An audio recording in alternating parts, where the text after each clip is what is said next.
ce qui est intéressant, c'est que je suis issu du milieu associatif depuis très très longtemps. Je ne vais pas dire canonique, mais quand même, ça fait longtemps que je m'occupe de ça dans le territoire aléatoire, dans l'Hérault. Et donc aujourd'hui, depuis 5-6 ans, c'est la collectivité territoriale, la commune d'Agde, qui a repris l'essentiel des activités en milieu marin qui se passaient sur le littoral aléatoire. Je le dis parce que c'est un peu la thématique, collectivité territoriale, et comme quoi on peut avoir aussi des collectivités qui jouent le jeu dans le domaine de la protection et de la gestion du milieu, qu'ils soient marins ou pas d'ailleurs, en l'occurrence marins, ce qui n'est pas le cas quand même de toutes les communes littorales en Méditerranée. Donc en fait, on est juste là, on a le cercle rouge, donc c'est une aire marine protégée aussi. Je sais que les thématiques aire marine protégée, mais je vais sortir forcément dedans, puisque nous gérons ce site-là, qui est un site Natura 2000. Donc voilà, pas loin des temps de Tours, pas loin de Sète, avec kilomètres de Sète pour ceux qui ne connaissent pas le secteur. Et puis, hop là, voilà, donc le territoire fait environ 6 000 hectares, ce qui est à la fois petit et en même temps, voilà, c'est pas si mal que ça aussi, ça fait une belle aire marine protégée. 14 km, une dizaine de kilomètres de côte, on part 3 000 nautiques au large. Donc, comme tu l'as dit, fort justement, c'est vrai qu'il y a 20-30 ans, on voyait un petit peu de dauphin, un petit peu de cétacés, mais pas tant que ça. Et aujourd'hui, de plus en plus, c'est ce que je vais vous montrer. Donc nous, on gère tout ce territoire-là, avec de nombreux partenaires, ils sont ici présents d'ailleurs, l'AFB, l'Agence de l'eau aussi, l'État, bien évidemment, les DREAL et d'autres partenaires, y compris privés d'ailleurs, et on s'occupe essentiellement de ce grand territoire qui, vous allez le voir, donc concerne des sites, je vais trop vite. Alors, hop. Donc un territoire qui est, merci, il est hyper sensible. Je reviens en arrière, excusez-moi. Voilà. Juste pour indiquer que sur ce territoire, donc Natura 2000, qui fait 6 000 hectares, on a aussi des projets qui sont des projets un petit peu plus costauds, un peu comme ça a été fait à Marseille, avec donc, des zones de protection fortes.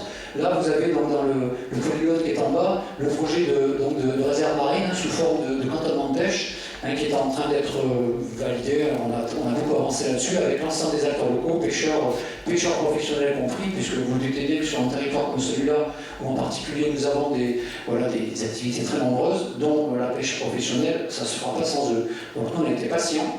On a attendu 20 ans pour en arriver là, à la fois pour gérer correctement le site et en même temps avoir des sites où on va avoir des activités qui vont être considérablement réduites, puisque sur ce polygone-là, la seule chose que vous pouvez faire, c'est naviguer. Tout le reste sera interdit. Donc c'est une volonté locale, à la fois des acteurs et de la commune, et du maire, et de ma direction, forcément, que d'aller dans ce sens. Voilà, donc ça ressemble un peu à ça. Vous avez un fleuve qui arrive, un fleuve Hérault, ce qui explique aussi évidemment que là aussi il y a à manger et qu'il faut se préoccuper de la qualité des eaux. Quelles sont la qualité des eaux? On fait pareil, on fait partie de la même famille, je dirais, des villes littorales qui étaient mal équipées pendant très longtemps. Vous avez, nous, d'autres systèmes. Donc là, on est sur la vue terrestre, donc sur le large, toujours à Agde. Et là, sur le côté gauche, vous avez la station du Cap d'Agde, donc qui a été créée dans les années 60. Et en fait, ce qu'il faut savoir, c'est que dans ces années-là, les stations d'épuration, elles étaient aussi sur des fusées Cauchini, point barre. Donc autant vous dire qu'elles n'étaient même pas au nombre d'équivalents habitants qui venaient ici, puisque pour vous donner un chiffre, chez moi, il y a 25-26 000 habitants en hiver, et il y en a 250 000 en été. Donc si ce n'est pas traité, évidemment, ça pose des problèmes de qualité des eaux, et donc forcément, quelque part, de qualité de la biodiversité marine, je pense qu'on peut le dire. Avec la seule île de notre région Occitanie, je tiens à dire, je sais que vient plein en PACA, mais chez nous, il y a celle-là. donc on s'en occupe. Voilà, donc ça ressemble à ça, de l'autre côté, avec le port du Cap d'Agde qui est à côté, donc qui nous oblige à travailler avec l'ensemble des acteurs locaux. Vous imaginez qu'il y a beaucoup de monde avec qui on doit discuter. Voilà, ça ressemble aussi un peu à ça, avec du monde. Donc forcément, quand on a des interactions avec les usagers, puisque c'est un peu le thème aussi, comme c'est assez, c'est sûr que nous, on va être vraiment au premier plan, puisqu'il y a des plaisanciers, des pêcheurs de loisirs, des plongeurs, des vacanciers en bateau, à voile, en moteur et tout. Donc c'est un petit peu de travail. Donc les intérêts, c'est quoi? Je ne l'ai pas dit au début sur la carte, c'est les herbiers posidoniques. Bon, ça c'est classique, je dirais dans votre région, chez nous un petit peu moins, mais on s'en occupe de manière très précise. C'est les petits récifs de coralligènes sur le large donc, de l'île que vous avez vu.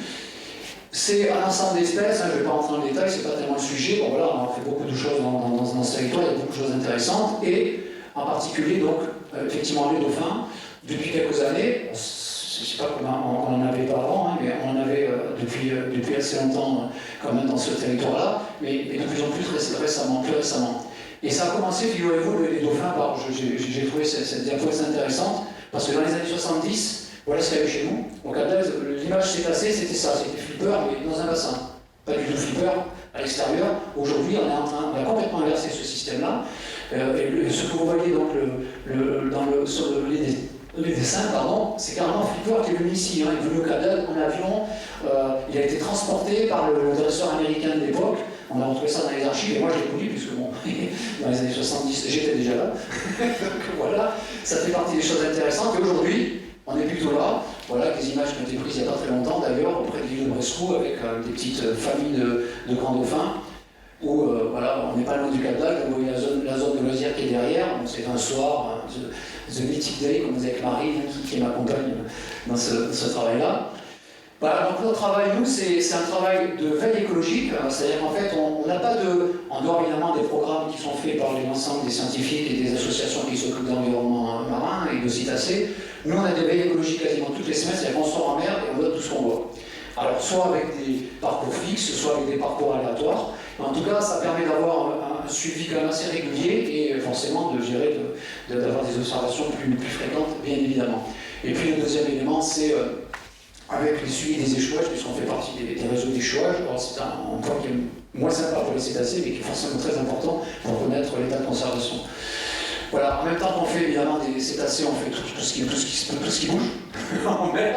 Donc en l'occurrence, voilà, la tortue, du poisson-lune, toutes ces photos sont récentes, hein. On a eu la chance de les voir plus facilement. Bon voilà, je dirais tout ce qui a trait aux échouages de cétacés. La photo que vous avez en bas à droite, elle date d'hier, ni plus ni moins. Donc tout ça avec un partenariat, je dirais tout à l'heure aussi, avec pas mal de partenaires, je veux dire vraiment, puisque nous on travaille beaucoup en termes de sensibilisation et de communication. C'est un peu aussi notre job en tant que collectivité. Et ce qu'on fait par exemple, c'est qu'on a des prises de contact directes avec quasiment, enfin je vais être vraiment franc pour le dire, quasiment tous les acteurs locaux. C'est-à-dire qu'en fait on va voir toutes les locations de voiliers, de bateaux moteurs, de tourisme, de jets et autres, et on va leur donner de l'information. Je ferai quelques images rapidement. On participe à tous les événementiels nature où forcément on va mettre en avant l'intérêt qu'on a aussi à observer des cétacés, mais aussi à les protéger. On a des liens étroits avec un certain nombre d'associations, en particulier Terre Marine et le fameux bateau d'exploration Sea Explorer. On médiatise, notamment par la page Facebook. Alors ça, c'est un choix. On peut nous dire, ah ben ouais, arrêtez de parler de dauphins, il y en a, mais non. Nous, on a fait le choix d'en parler parce qu'on pense que c'est plutôt le contraire. Si on cache les choses, on aura moins de contrôle et moins de facilité d'aborder les problèmes. C'est un choix qui nous pose du travail. Quand on poste un truc sur Facebook et qu'on a 50 demandes pour nous dire, ouais, c'était où, c'était quoi, comment on fait pour y aller, est-ce que je peux y aller et tout, il faut répondre. Et nous, on le fait. Par contre, à l'inverse, on peut aussi, en tant que collectivité locale, ça nous intéresse nous, ça intéresse mon maire et mes élus, de dire, vous voyez, ici, chez nous, la qualité des eaux fait que... Alors c'est aussi simple que ça, mais en tout cas, ça marche. Et en même temps, ça nous permet aussi, cette médiatisation, de recueillir des informations auprès des plaisanciers, des pêcheurs professionnels, de plus en plus, parce que nous, on a un bon contact avec eux.